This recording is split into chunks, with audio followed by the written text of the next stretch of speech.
Bienvenidas, esto es una nueva emisión de Formación Ministerial, una emisión pensada en buscar que cada uno de nosotros nos capacitemos para dar nuestro mejor servicio al Señor, porque recordemos que tenemos un Dios poderoso, vivo, que atiende cada una de nuestras necesidades y que constantemente está cuidando de nosotros en todas las circunstancias y lo hace de una manera excelente.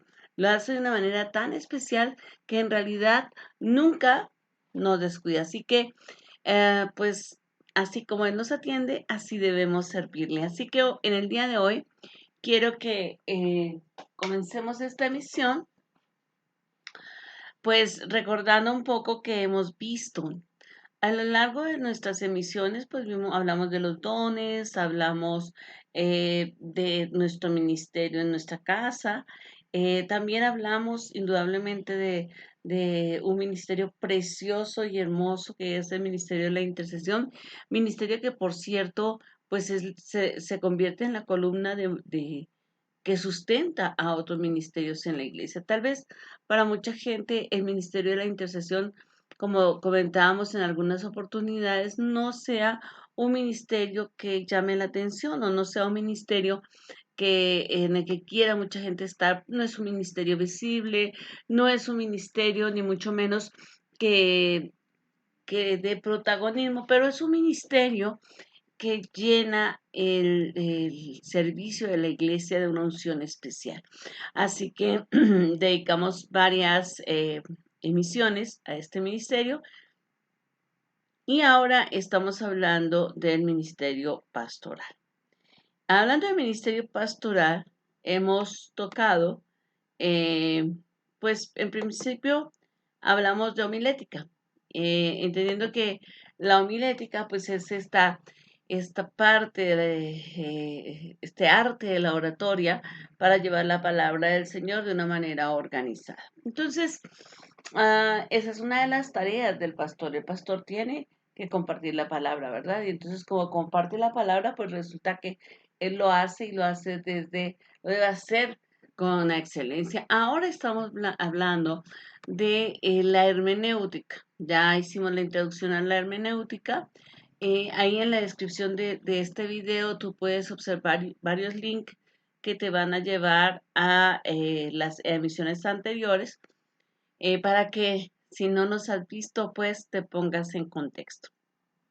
¿Por qué estamos viendo hermenéutica? Bueno, estamos viendo hermenéutica porque para predicar, para enseñar, se requiere que nosotros realmente tengamos principios lógicos para poder interpretar correctamente la Biblia. Entonces, y no simplemente pararnos y a veces tomar las cosas sacadas del contexto, versículos que pues llevan a la gente a veces a tomar una falsa enseñanza porque quien la dio no se tomó el tiempo de trabajar a fondo el mensaje o no conoce estos principios de hermenéutica. Así que le invito a que me acompañe en esta segunda conferencia sobre hermenéutica, en esta segunda enseñanza sobre hermenéutica.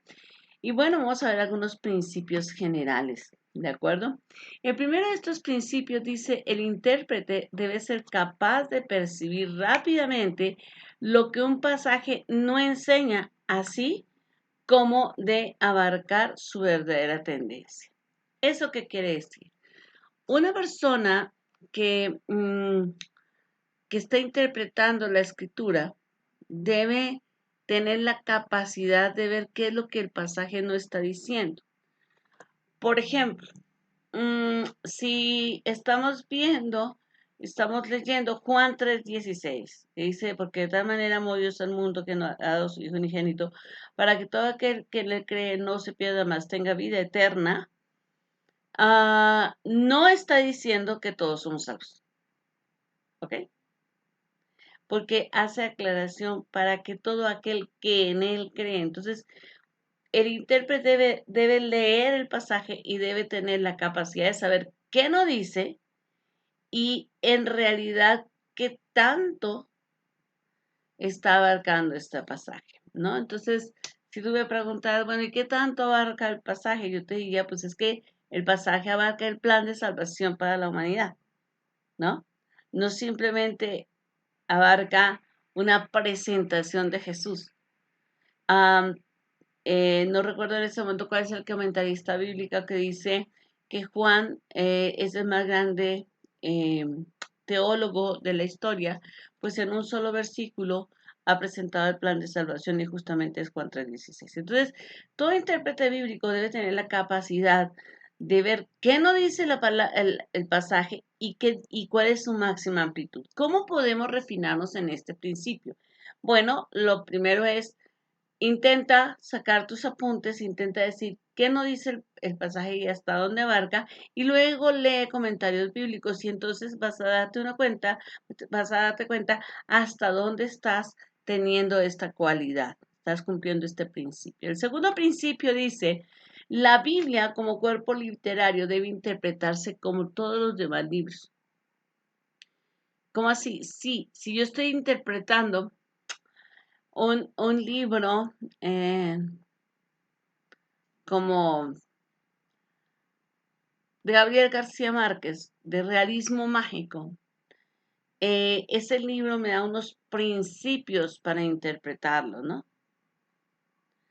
Cuando yo sé que Macondo es un pueblo que se mueve y que la gente no puede encontrar porque se mueve, entonces eso me da una clave para interpretar que todo lo que pasa en Macondo es también de la misma calidad de fantasía o de realismo mágico. Asimismo, la Biblia es el conjunto de libros que nos da la base para interpretar un pasaje con referencia a los demás libros de la Biblia o los demás libros de la Biblia con relación a ese pasaje central. Así que tenemos que tener mucho cuidado, porque cuando nosotros sacamos un pasaje de su contexto, nos volamos este principio, ¿no? Cuando la gente viene y te dice, tenemos, por ejemplo, una aparente contradicción y lo vamos a ver más adelante cuando veamos hermenéutica específica o especial. Hay aparentes contradicciones, ¿no? Dice por una parte, nada nos separará del amor de Cristo, por allá en Romanos, y luego el mismo Pablo dice, cuidando de nuestra salvación con temor y temblor.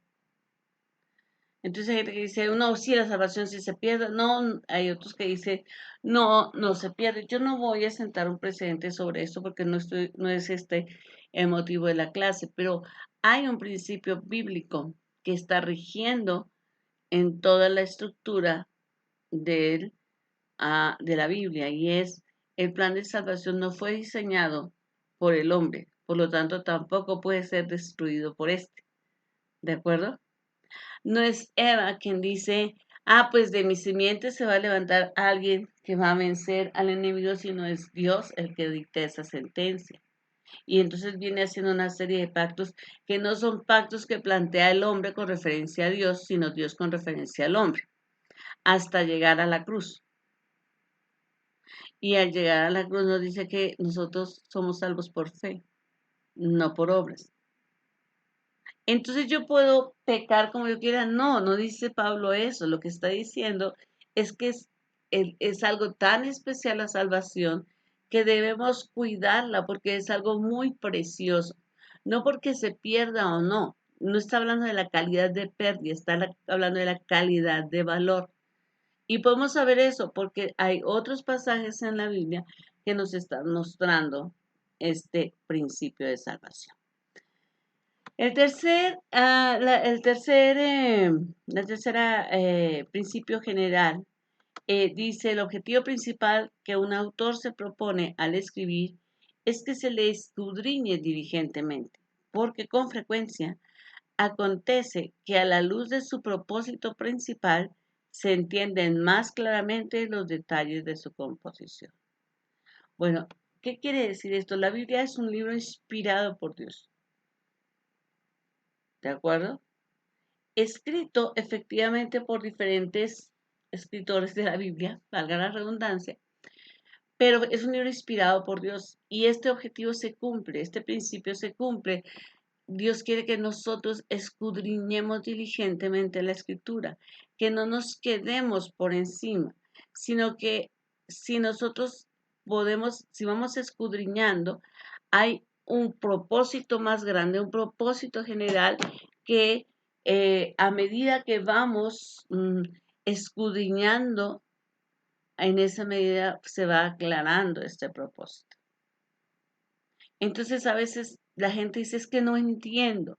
Y claro, no entiende porque solamente lee un pasaje y con eso se quiere quedar. Pero cuando tú lees y te metes a profundizar y dices, ok, sí, es que Dios es amor, pero entonces empiezas a hablar, a ver todos los pasajes que hablan del amor de Dios y cómo ese amor de Dios tiene una cantidad de acciones y de reacciones. Y entonces nos muestran cómo ese Dios amante también se convierte en un Dios celoso por ese amor que nos tiene. Entonces nos muestra una dimensión mucho más profunda del amor que simplemente Dios es amor y el que anda en amor anda en Dios y Dios en él. ¿De acuerdo? Entonces, nosotros debemos entender que cuando queremos ir a llevar un mensaje es porque nosotros mismos estamos preparados, estamos dispuestos más bien a prepararnos y a cumplir con este principio, ¿no? A escudriñar a fondo para poder complementar todo y llegar a ese propósito general del autor. En cuarto principio dice, junto con el objeto de un libro, debe estudiarse también la forma de su estructura, así como debe discernirse la relación lógica de sus varias partes. Vayamos un poco a un libro que es bastante largo en la Biblia y que es de un contenido un poco duro. Y es el libro de Isaías, del profeta Isaías. Los libros generalmente, si usted quiere ejecutar este principio, yo le recomiendo que tenga una Biblia Thompson. Si no tiene muchas cosas, una herramienta muy poderosa es la Biblia Thompson. La Biblia Thompson al final te hace justamente este análisis. Te dice, por ejemplo, Isaías, ¿no? ¿En qué partes está dividido el libro de Isaías? ¿Cuál era el objetivo de ese libro? Y te dice pues la época que se escribió, quién presume que lo escribió. Y entonces en las grandes divisiones también hace subdivisiones que nos permiten entender un poco de ese Isaías 41 que yo quiero leer, donde Dios me dice, porque yo soy Jehová, soy tu Dios, quien te dice, quien te sostiene tu mano derecha y te dice, no temas, yo te ayudo. Ese pasaje no aparece solo en el libro de Isaías, hace parte de todo lo que Dios le está diciendo a su pueblo a raíz de todas las penurias que ha pasado y le dice, ok, yo estoy contigo, el punto es que tú te tienes que arrepentir, ¿no? El punto es que tienes que estar a cuentas conmigo, pero yo soy tu Dios, yo te sostengo, yo lo he hecho. O sea, tú no puedes recurrir a dioses ajenos, ¿no? Y tampoco puedes tener temor de estas o estas naciones, porque yo soy tu Dios, ¿no? Entonces, eso lo entendemos cuando entendemos el libro en general. A lo mejor no tengo el tiempo para leer los 60 capítulos o los 60 y pico de capítulos de Isaías, pero sí puedo sentarme y leer justamente de qué se trata. O si tienes un comentario bíblico, generalmente en los comentarios bíblicos también vienen estos cuadros resumen de análisis que me permiten ver justamente la estructura que tiene el libro en el que hoy voy a partir de mi enseñanza, ¿no? Y también me ayuda pues a entender esa relación lógica que existe de este a este capítulo o que existe en este tema, ¿no? Nosotros debemos ser conscientes que interpretar la Biblia no es algo que nosotros podamos hacer sin el Espíritu Santo. Obviamente necesitamos la unción del Espíritu, necesitamos nuestra comunión con Dios, pero también necesitamos estudio. Quinto principio. Dice, de especial importancia para el exégeta, o sea, para el estudioso, para el intérprete, es el poder transportarse mentalmente a la época del escritor de un libro, estudiar las circunstancias que le rodeaban al escribir y entonces mirar el mundo desde el punto de vista del escritor.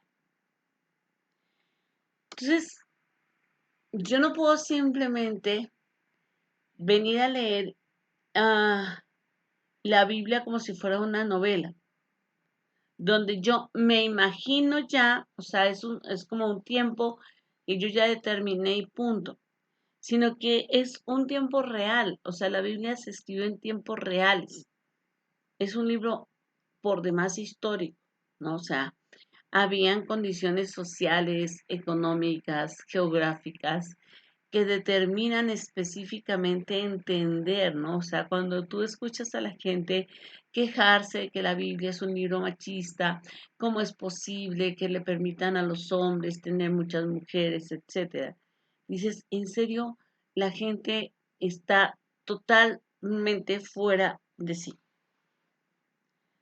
Históricamente, o sea, cuando nos enseñan historia universal, cuando nos enseñan la época de la historia antigua, nos cuentan de los pueblos bárbaros y nos dan una connotación específica de qué sucedía con las mujeres.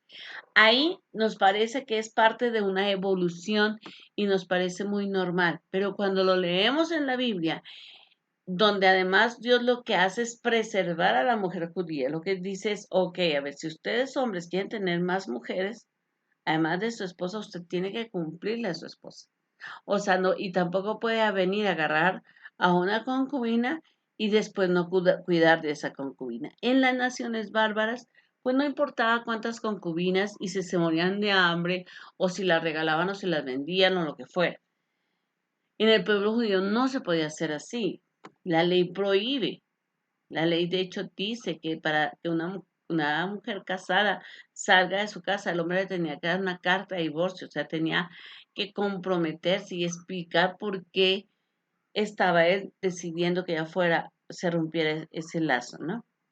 Entonces, nosotros debemos entender como exégetas, darnos cuenta en qué momento histórico se estaba escribiendo, por ejemplo, la ley, ¿no? Y cómo Dios está haciendo una partida especial. Y si no, vamos a empezar a predicar falsa doctrina, ¿no? Y debemos entonces darnos cuenta qué pensaba en ese momento el autor, qué pensaba en ese momento. Para mí no son autores de la Biblia, para mí son más escritores, porque el autor, la inspiración viene de Dios. O sea, Joel no dijo, me voy a sentar a escribir un libro, ¿no? Joel simplemente escribió la profecía y lo que Dios le dijo. Moisés nos dijo, a ver, vamos a echarnos, vamos a contarle al mundo cómo se fue creado el mundo y también pues vamos a dejarles aquí la ley escrita para que sepan y les vamos a organizar el sacerdocio. No, él no lo hizo, no tenía la intención de crear un libro como la tendría un novelista, por ejemplo. La intención de generar la Biblia, de crearla como un libro, como una palabra escrita, fue de Dios. Por lo tanto, Él es el autor, en mi opinión. Pero bueno, por principios, estamos hablando de los principios de la hermenéutica, pues se nos mencionan autores y voy a respetar este término. Entonces, les decía, el autor tiene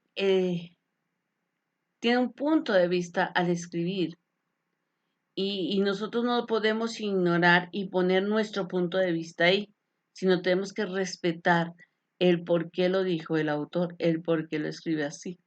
Yo no puedo decir, es que es machista el Moisés ese que puso en la ley esto, ¿no? Sino tengo que respetar el punto de vista de Moisés y Moisés lo que quería es que la nación fuera una nación santa y apartada para Dios. ¿Ok? Muy bien. El sexto principio de hermenéutica dice, la admisión de un falso principio es suficiente para viciar todo proceso exegético. Es decir, si yo interpretando la escritura tengo o admito o tomo un principio que no sea verdadero, ya de ahí para allá el estudio se echó a perder, ¿no? Dijo el Señor Jesús, un poquito de, de levadura leuda toda la masa. Entonces, eso creo que es lo que ha venido pasando, por ejemplo, con la y teología esta de la prosperidad. O sea, claro que la palabra dice que Dios nos da mucho más abundantemente, que Dios es el dueño del oro y de la plata, que claro que Dios bendice al dador alegre, claro que Dios da conforme nosotros damos, claro que eso es así, pero no está diciendo de ninguna manera que la bendición de Dios o que el principio de bendición de Dios es para que sea sola y meramente económico, ¿no?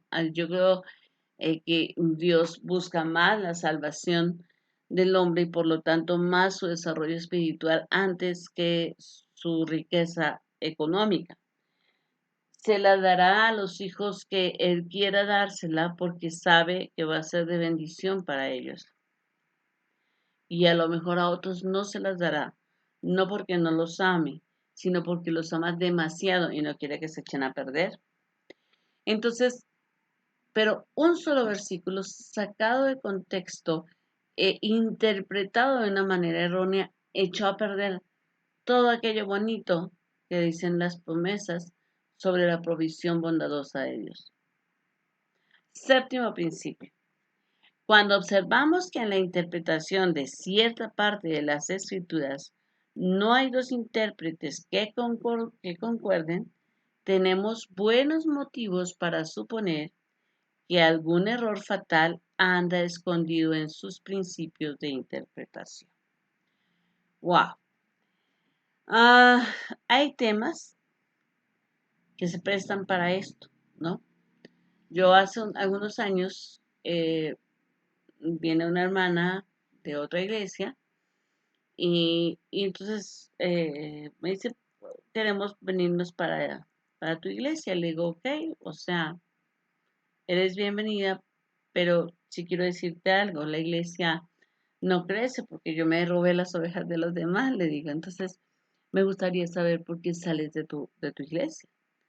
Y le digo, yo entiendo que tu iglesia es una iglesia de sana doctrina y esta es una iglesia pequeña, tal vez vas a tener varios choques porque aquí son diferentes las cosas, no porque somos más cercanos, nos damos cuenta de más cosas, etcétera.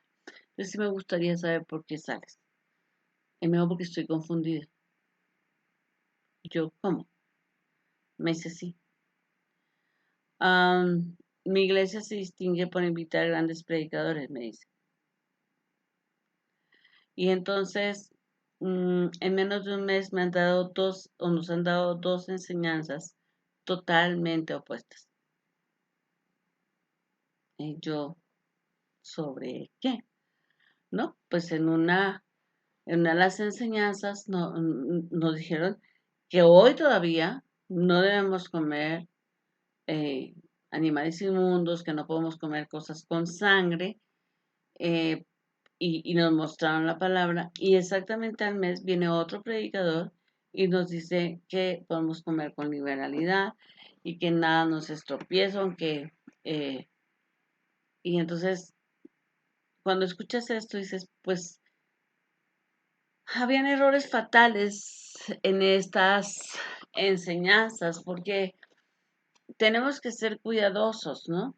Tenemos que darnos cuenta en esos temas controversiales.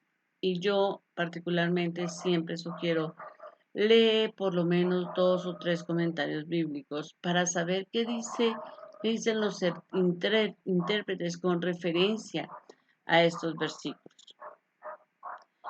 Am, y de ser inclusive posible dentro del sermón, podemos decir, ok, frente a esto hay estas eh, formas de interpretación, estas interpretaciones. Yo, para mi mensaje, voy a tomar esto. Pero de una vez aclaré, no mi interpretación, sino dije, hay varios intérpretes bíblicos. Frente a esto hay diferentes intérpretes bíblicos. Y este, por ejemplo, dice esto, este dice esto y este dice esto. Y yo Voy a tomar en mi predicación esta porque se ajusta a lo que yo creo que Dios tiene para nosotros en este día. ¿Ves? Entonces, debemos ser cuidadosos porque cuando dos cosas se encuentran así, hay error. Entonces, debemos buscar y entonces leer más, como documentarnos mucho más para evitar esto. Octavo principio. Ningún autor bíblico tuvo la intención de ser malentendido, ni tampoco es razonable suponer que las escrituras dadas por inspiración de Dios tengan la naturaleza de un enemigo. Ok, a la gente le gusta tener teorías conspiratorias. Las teorías conspiratorias tienen muchos amigos. Lo misterioso, lo enigmático trae muchos amigos. Pero este principio nos dice lo que está escrito, o sea, lo que a Dios le interesaba revelarnos está ahí, ¿no? El profeta o el salmista o el autor de proverbios o el evangelista no quiere que nosotros adivinemos nada. Eso que está ahí es lo que nos quieren decir. No tenemos por qué enredarnos, ¿no? Porque hay gente que agarra el pasaje y le da tantas vueltas para que diga lo que él quiere que diga, ¿no? Y no es así. Hace algunos años, hace como unos 18 años, salió un libro que decía como los códigos de Dios o los códigos de la Biblia, una cosa así. Y bueno, ríete, ¿no? Hablaba de que en la Biblia, si se leía no sé cómo, en tal profeta se encontraban el nombre de los campos de concentración nazi. Y eso uno dice, ¿usted cree que en serio a Dios le interesaba dejar eso allá escondido? Al final, imagínese usted como papá o como mamá, usted deja su testamento y dice, a este hijo le dejo la casa blanca, al otro la amarilla y a mi hija le dejo la casa rosita, ¿no? El perro se le queda a fulano, el perico a sutano y el gato a sutana, ya. Eso es lo que usted está dejando, ese es su legado. Usted no está interesado en que sus hijos lean cada tres renglones salteado o de para atrás el testamento para encontrar, ¿sí? Que hay una olla llena de monedas de oro que usted enterró debajo de la plancha del zócalo. ¿De acuerdo? O sea, en caso de que usted lo hubiera hecho, entonces seguramente lo hubiera dejado explícito. No lo pondría escondido para ver quién lo averigua. Corre el riesgo de que ninguno, ¿verdad? Entonces, esas cosas retorcidas, medio esotéricas, que la gente se inventa de que si para atrás, de que si para adelante, de que si cada tercer palabra sacamos una letra. Bueno, tantas cosas que dicen sobre la Biblia, no es así. Dios no nos va a poner a jugar con la Biblia. No, no es un juego de adivinanzas ni de concentración mental. La Biblia es clara, los principios que están escritos ahí son los que Dios quiere que nosotros conozcamos. Noveno principio. Los autores de las escrituras no usaron un lenguaje especial para escribirlas. Ellos usaron el lenguaje corriente del lugar y la época. Es decir, acuérdense que hay un método histórico-gramatical para interpretar la Biblia, ¿no? Donde se tiene en cuenta qué estaba pasando en ese momento y cómo se escribía, cómo era la estructura al escribir, ¿no? Entonces hay gente que dice, no, pues es que yo ya desprecio a mi familia de sangre porque Dios me dice que si no dejo a mi padre y a mi madre, entonces yo pues no soy digno de él. A ver, amigo, esa es una manera de escribir que se llama el hebraísmo. Y entonces de esa manera hacía énfasis hacia hacia algunas enseñanzas, les ponían tanto énfasis porque ponían en común el ejemplo máximo como lo que más llamaría la atención, como algo que focaliza todo y dice, wow, wow, ¿qué es esto? Y entonces nos deja la gran enseñanza, ¿no? Es como si, ¿qué le digo? Si usted está escribiendo hoy en día y pone un ¡pum! ¿No? Y entonces, eh, no sé, y estas personas llegaron a un acuerdo y ¡pum! ¿No? O sea, usa una onomatopeya, cosa que se puede usar en el lenguaje español actual, y ¡pum! Llegaron a ese acuerdo y se logró la paz, ¿no? Entonces, pues es como, ok, no es que podamos en el futuro, quien lo lea, poder decir qué significa pum, y entonces es una bomba o qué es, ¿no? O sea, no, hay que entender que en este momento de la historia esto tiene este significado porque tenemos esta manera de escribir, ¿no? Porque tenemos esta manera de redactar, ¿sí? Ah, en, como les digo, en los diferentes contextos, las palabras se usan de manera diferente, ¿sí? Y entonces es como, hay que esperar y hay que, usted lo ve, por ejemplo, en los, ¿cómo se llama? En los refranes. Los refranes son enseñanza popular y, sin embargo, de región a región, el refrán puede cambiar algunas palabras. ¿Por qué? Pues por el uso de la gramática de esa región. Entonces yo quiero que nos demos cuenta de eso. Nosotros debemos darnos cuenta que los escritores escribieron en un tiempo y en una lengua específica. Y entonces hay muchas de las cosas que se usan ahí que hacen parte de esto. Por ejemplo, Proverbios 31. Proverbios 31 en su lenguaje original es un acróstico. ¿Qué es un acróstico? Es una composición donde se parte de la primera letra de, de un nombre, por ejemplo, para desarrollar eh, un tipo de escritura un tanto poética, ¿no? Entonces, por ejemplo, si yo dijera un acróstico de mamá, entonces M, maternal, siempre dispuesta a, amorosa, con caricias que motivan, ¿no? Entonces vamos espiando la palabra mamá y de cada palabra, de cada letra se van sacando, ah, se va escribiendo y entonces armamos una composición. Obviamente, desde la perspectiva de nosotros en el español, no da para un acróstico porque es diferente nuestras letras, pero originalmente era un acróstico, ¿de acuerdo? Entonces hay que entender el sentido o el método, o aplicar el método histórico gramatical. Décimo, es necesario prestar atención a las definiciones y construcciones que el autor da a sus propios términos y jamás pensar que intenta contradecirse o confundir a sus lectores.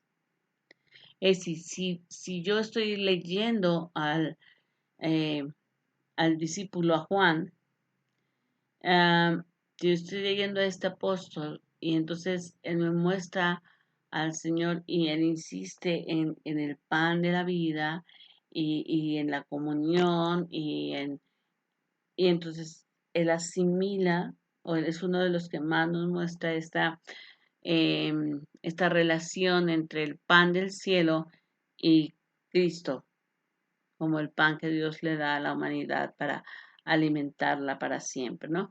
Entonces, yo no puedo pensar, es que Juan quería confundir, ¿no?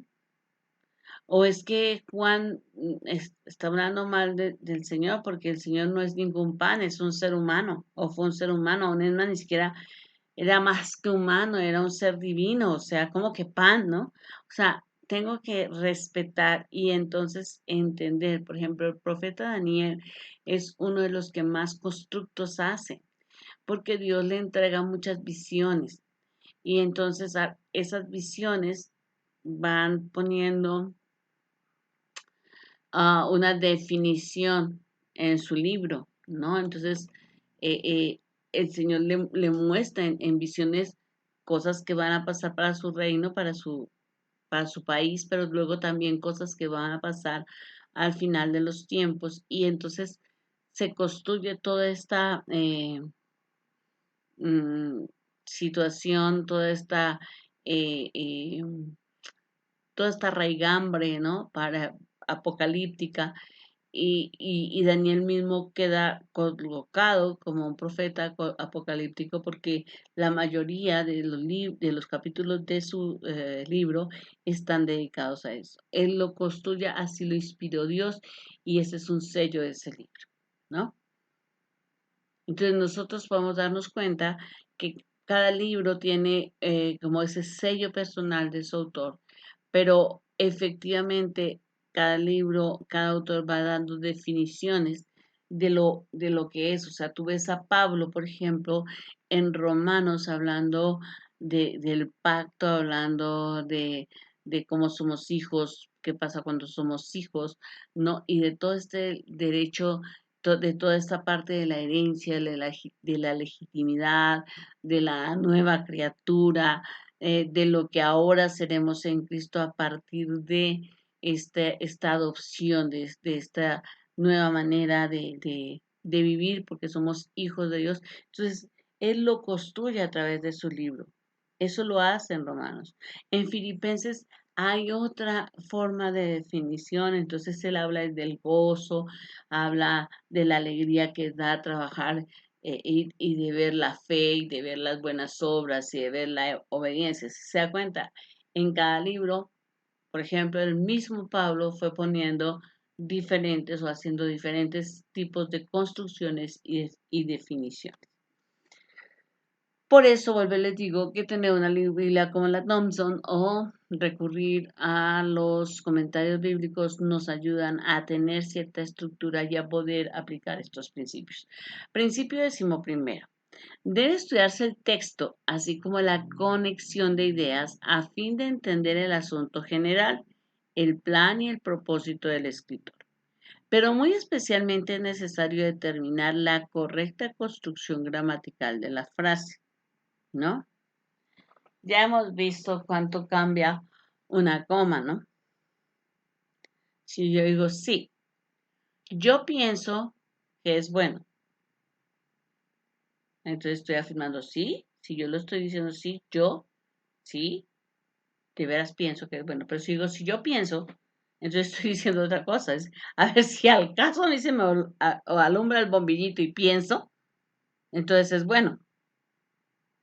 Entonces, depende de dónde coloque la coma, estoy diciendo cosas diferentes, ¿no? Entonces, yo tengo que aprender a, tal vez no a leer rápido, pero a leer bien, a entendiendo, haciendo uso muy correcto de primero, los signos de puntuación.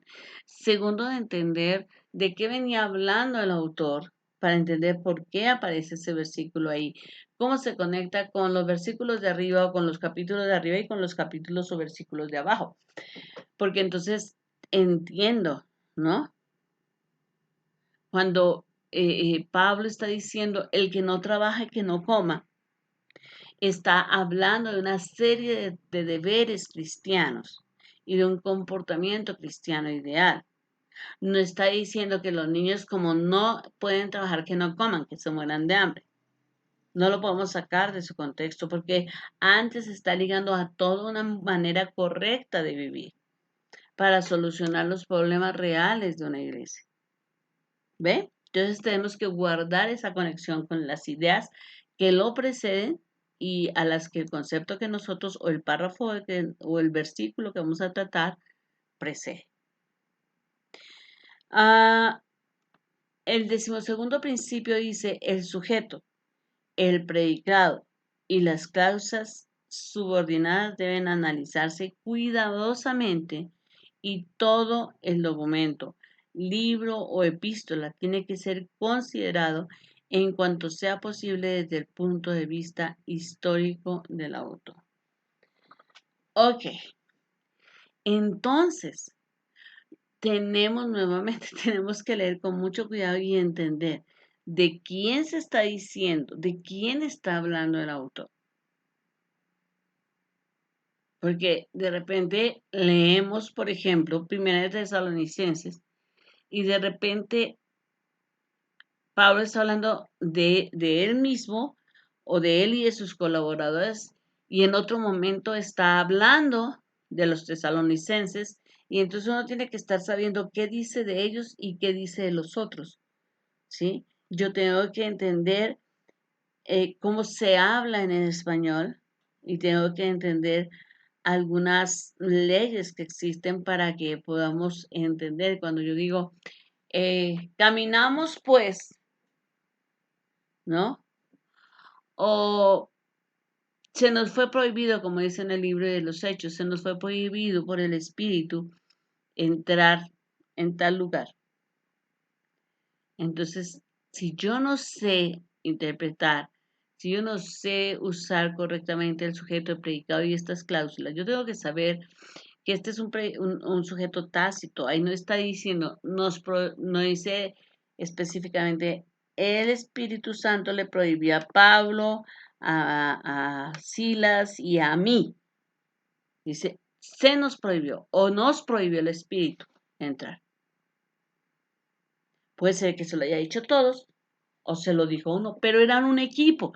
Entonces, como eran un equipo, entonces se habla en plural. ¿De acuerdo? Y habrá gente que dice, Dios le prohibió a Pablo. Y otro puede decir, ahí no dice eso, porque lo que dice el libro es exactamente en un, ah, sujeto tácito. Y está hablando de un plural. Y ese equipo, ¿quiénes eran ese equipo? Entonces, si yo quiero saber quiénes constituían el equipo, a lo mejor me tengo que ir más arriba hasta donde encuentre, no sé, Pablo Silas, viajamos con Pablo Silas y Silas a tal parte. Entonces él dice, ok, ¿quién era el que estaba documentando? Lucas. Entonces era Lucas, Pablo y Silas, ¿no? Para poder que nosotros digamos a quienes les prohibió el Espíritu. Estas cosas son importantes porque vuelvo y le digo, a veces escuchas en las predicaciones cada error que dices, Dios mío, Señor, que nadie más se percate porque, o sea, habrán cazadores de errores cristianos para poner en duda la palabra del Señor. 13º principio. Las palabras o sentencias no pueden tener más que un solo significado en una misma conexión. O sea, si aquí está diciendo que es un pan espiritual, ese es el único sentido que tiene aquí. No puedo decir, en eso, sí, era un pan espiritual, pero también era un pan físico. No. Si yo estaba hablando del, del milagro de, de la multiplicación de los panes y de los peces, tengo que entender que ahí se habló de pan físico, y tengo que respetar ese concepto. Y no puedo decir, no, pues es que sí se refería al pan físico, pero era porque también se les había multiplicado la palabra que se les había dado y ese es el pan espiritual de decirlo. No, yo no puedo dar ese significado ahí porque ya se había usado el significado físico y es el que está primando en esa frase. Entonces, tenemos que entender eso porque a veces los predicadores en el afán, como les digo, de meter un concepto que ellos quieren, atacan o aquilatan el concepto casi a martillazos, ¿no? Para que digan lo que él quiere que diga. No podemos hacer eso. Sí, debemos respetar, como dice, el significado y la conexión de ese significado en ese pasaje que estamos leyendo. Decimocuarto y último principio general de hermenéutica. Aquel significado de una frase que más pronta y naturalmente le ocurra al que la escucha es, por regla general, el que debe recibirse como verdadero significado. Sí, sí, sí. Si yo le digo a la gente, o si todo, digo, a ver, hermano, ¿qué entendimos? El Señor es mi pastor, nada me falta. ¿Qué entendimos en esta frase? ¿Que el Señor es qué? Entonces ahora hay personas que dicen, es que el Señor nos cuida como el pastor cuida a sus ovejas. Ese es el significado que debemos aceptar. Porque habrá quien dice que el pastor controla las ovejas.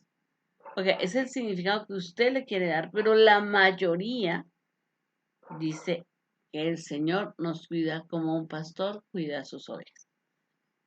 ¿Ve? Entonces por eso este principio apela al sentido común.